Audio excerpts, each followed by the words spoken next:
Добрый день, дорогие друзья! Меня зовут Валерий Игнатов. Я вас снова приветствую на нашем канале Snails House. Сегодня мы с вами поговорим о сборе улиток. Я вам покажу, как мы это делаем, дадим свои рекомендации. Для начала нам необходимо это перчатки, ведерко любого размера, какой у вас есть, колышек. Это для подпорки поддона, чтобы ваши руки были свободны. И несколько ящиков. Обратите внимание на форму ящика, чтобы улитка не убегала у вас. Вы из ведерка можете его перекладывать в этот ящик. А также затеняющая сетка, так как сбор у нас проходит в основном днем, когда солнышко есть, чтобы не спалить улитку. Улитку в ящике мы накрываем сеткой. Маленькая ремарка. Перед сбором улитки выключите свое орошение на том секторе, где вы собираетесь собирать улитку, на 2-3 дня. Улитку не поливаем. Чего вы добьетесь этим? Какой результат вы получите?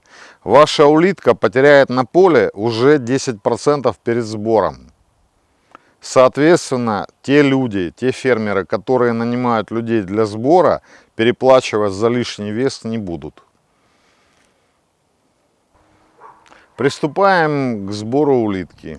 Берем колышек, поднимаем поддон аккуратно, делаем упор. Таким образом ваши руки свободны. Ведерко, вы видите, здесь улитка везде, на поддоне, под поддоном. Сейчас уже достаточно сухо, улиточка сухая. Это та рекомендация, которую мы вам сказали.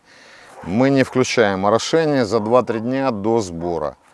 Дальше собираем улитку сначала с земли. Для чего это делается? Для того, чтобы у вас был подход ближе к вашему поддону, домику. Можно это делать без перчаток, но мы это делаем в перчатках. Улитка прямо как семечки, сухая, ребят.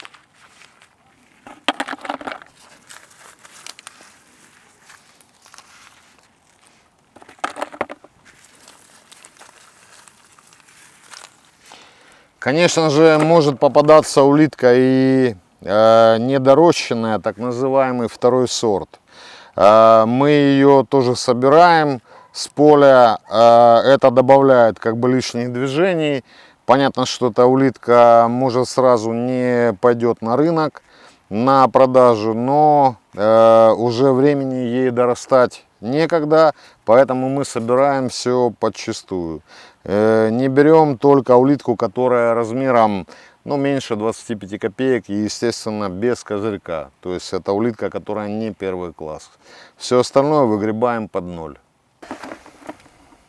Когда собрали улитку с земли, ставим ближе ведерко, подсаживаемся и начинаем собирать улиточку с поддона всех подряд. Если попадается мелкая улитка, то ее можно не брать, для того, чтобы не увеличивать ваши затраты.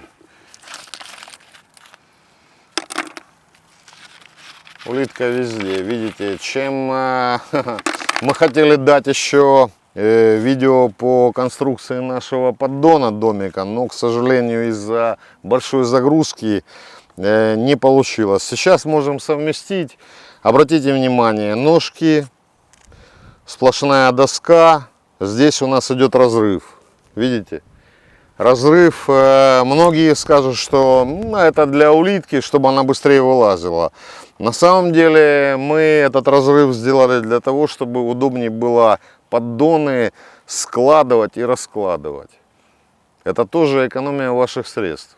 Поверьте, это ускорение процесса, раза в 1,5 точно.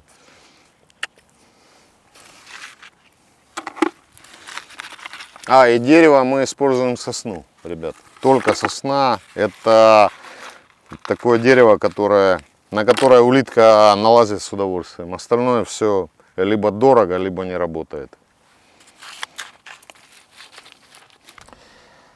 Мы собрали свою улитку. Та улитка, которая остается дорастать под поддоном, смотрим, чтобы нигде никого не придавить. Аккуратно все убираем, подгребаем.